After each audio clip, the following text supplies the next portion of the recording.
German occupation of Latvia during World War II. The occupation of Latvia by Nazi Germany was completed on July 10, 1941, by Germany's armed forces.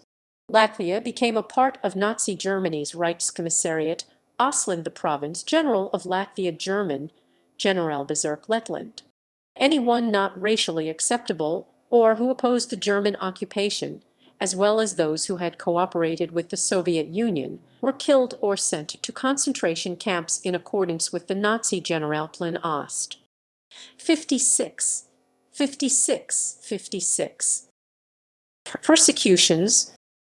Immediately after the establishment of German authority at the beginning of July 1941, the elimination of the Jewish and Roma population began, with major mass killings taking place at Rumbula and elsewhere.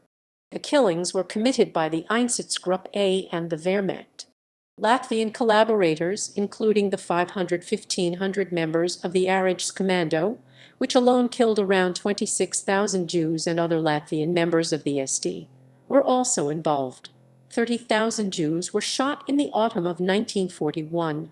In November and December 1941, the Riga ghetto became crowded, and to make room for the imminent arrival of German Jews, who were being shipped out of the country, all the remaining 30,000 Jews in Riga were taken from the ghetto to the nearby Rumbula forest and shot. 128 German, Austrian, and the present-day Czech Republic Jews now located in the Riga ghetto were put to work and placed on very reduced rations. The Kaiserwald concentration camp was built in 1943 at Mezoparks on the edge of Riga, which took most of the inmates from the ghetto. In the camp, the inmates were put to work by large German companies. 129 before the Soviet forces returned, all Jews under 18 or over 30 were shot, with the remainder moved to Stutthof concentration camp. During the years of Nazi occupation, special campaigns killed 90,000 people in Latvia, approximately 70,000 of whom were Jews and 2,000 gypsies. Those who were not Jews or gypsies were mostly civilians, whose political opinions and activity were unacceptable to the German occupiers. Jewish and gypsy civilians were eliminated as a result of the Nazi theory of races as set out in the Nazi Generalplan Ost plan. Resistance. Resistance in Latvia was very confusing. It included people resisting the Soviet occupation who were happy to work with the German forces, Soviet supporters resisting the German occupation, and nationalists resisting everyone who was occupying or trying to occupy Latvia.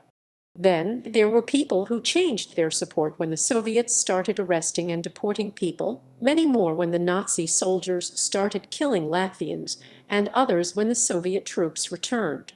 And lastly, there were people who felt persecuted, mainly the Jews, who resisted anyone trying to kill them, including Latvians as well as Germans. Many resistance people ended up joining either the German and some the Soviet armies as a means of fighting. Very few were able to live as independent bands in the forests. When the Germans first arrived in Latvia, they found anti-Soviet guerrilla bands operating in many areas of varying quality, some swollen by deserters from Soviet units. The largest and most effective was led by Karlis Aparats, 141, who moved on to become a Standartenführer, full colonel in the Waffen-SS. Some Latvians resisted the German occupation, undertaking solo acts of bravery, like Zanis Lip, who risked his life to save more than 50 Jews. The Latvian resistance movement was divided between the pro-independence units under the Latvian Central Council and the pro-Soviet forces under the Central Staff of the partisan movement in Moscow. Their Latvian commander was Archers Sprogis. The Latvian Central Council published the outlawed publication Brīva Latvija, Free Latvia. The periodical promoted the idea of renewing democracy in Latvia after the war. Public displays of resistance, such as the 15 May 1942 in Riga, resulted in the young nationalists being arrested. Others were prevented when their plans were discovered. 154 partisan activity increased after Operation Winterzauber, Winter Magic, undertaken by the Germans, who destroyed 99 villages in eastern Latvia. 6,000 of the villagers deported for forced labor, and 3,600 shot in early 1943. However, much partisan activity was centered on forcing civilians to provide food and shelter for the partisans rather than fighting Germans. 152 Soviet supporting partisans, many of whom were actually Soviet soldiers operating behind the lines, sent messages to Moscow making wild claims of success, for instance claims that 364 trains were destroyed, which bear no resemblance to German reports. These reports were used as propaganda by the Soviets. 153 resistance continued at an increased level after the return of the Red Army in July 1944, with perhaps 40,000 Latvians involved and around 10,000 active at any point in time. 324 Latvians in the Soviet Army. The Soviet Union conscripted into its army sections of independent Latvia's military units, as well as those Latvians who had ended up in Russia as a result of previous wars or had originally lived there. Many Latvian soldiers deserted when Germany attacked Latvia. A few, especially Jews, continued to serve happily with the Soviet forces. 130th Latvian Rifle Corps of the Order of Suvorov. This Red Army National Formation was formed, for the third time, on June 5, 1944, shortly before the Red Army attacked Latvia. Their strength was about 15,000 men, which consisted 3 divisions, 43rd Guards, 308th Latvian Rifle Division and a Soviet division. The corps units fought against the Latvian Legion's 19th Division units. The unit contained few Latvian soldiers, but was important for propaganda purposes. Latvians in the German army, an army, an army, an army, an army, an army, an army, an army, an army, an army, an army.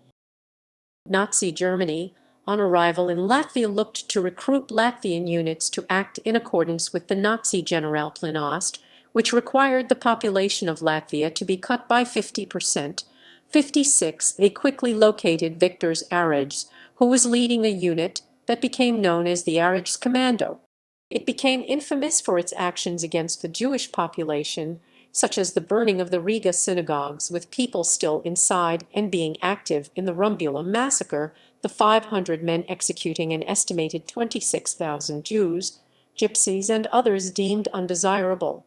141 Latvian auxiliary police battalions were raised from volunteers. The first sent to the front was involved in heavy fighting in June 1942 and acquitted itself well. Latvia, however, wanted to raise a Latvian legion under the command of Latvian officers, offering to raise an army of 100,000.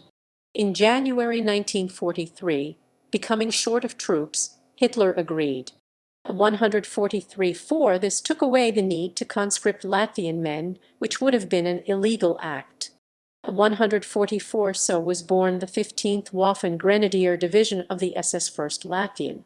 2 police battalions fighting near Leningrad with Dutch and Flemish soldiers were pulled back in May 1943, and with reinforcements from Latvia and a change of uniform, transformed into the 2nd Latvian SS Volunteer Brigade and made part of 2nd SS Infantry Brigade. The senior Latvian commander Lt. Col Valdemars Vase being awarded the Knight's Cross of the Iron Cross in January 1944. The brigade was expanded into the 19th Waffen Grenadier Division of the SS 2nd Latvian in January 1944. 145-6 Defeat and retreat of Nazi forces. On 12 January 1944, the latest Red Army assault managed to lift the 900-day siege of Leningrad, during which over 1 million people had died, and on 20 January German troops started to retreat. 165 The reconquering of the Baltic area was undertaken as a direct follow-through of the assault that started in Leningrad, entering Estonia in early February. 172 along with much of Ukraine and Belarus. Nazi Germany began to suffer regular defeats on the Eastern Front and was pushed back to the west. The 2nd Latvian SS Brigade, which was now upgraded to the 19th Waffen Grenadier Division of the SS 2nd Latvian, was amongst those fighting before the spring thaw slowed the attacks. 182 on 22 June, the third anniversary of the German invasion, was chosen as the start date for Operation Bagration.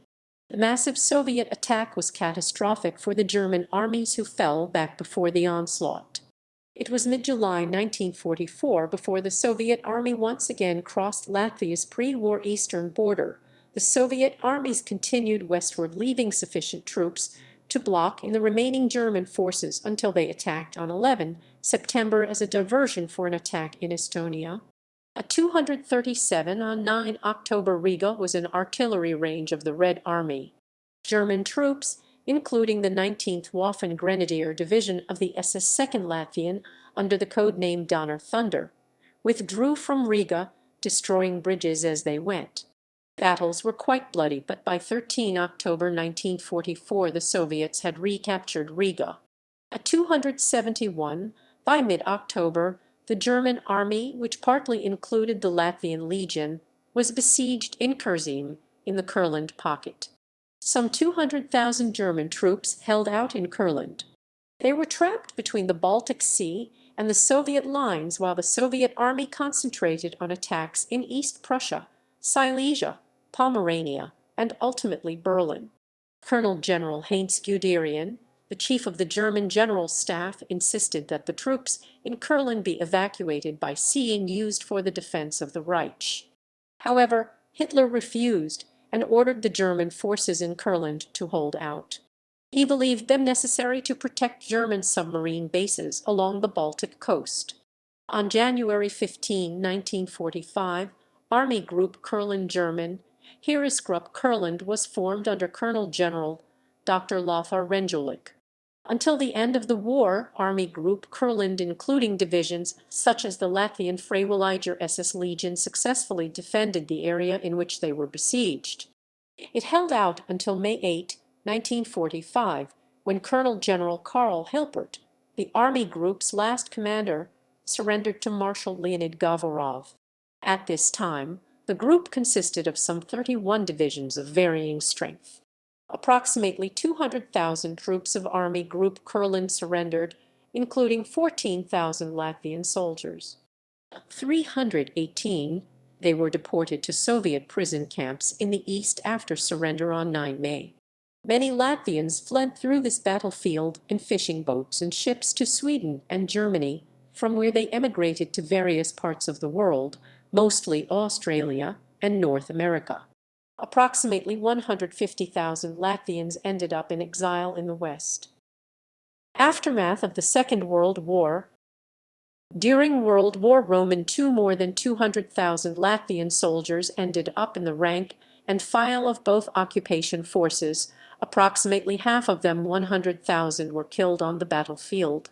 It is estimated that, as a result of the war, the population of Latvia decreased by between 300,000 and 500,000, a 25% decrease compared to 1939.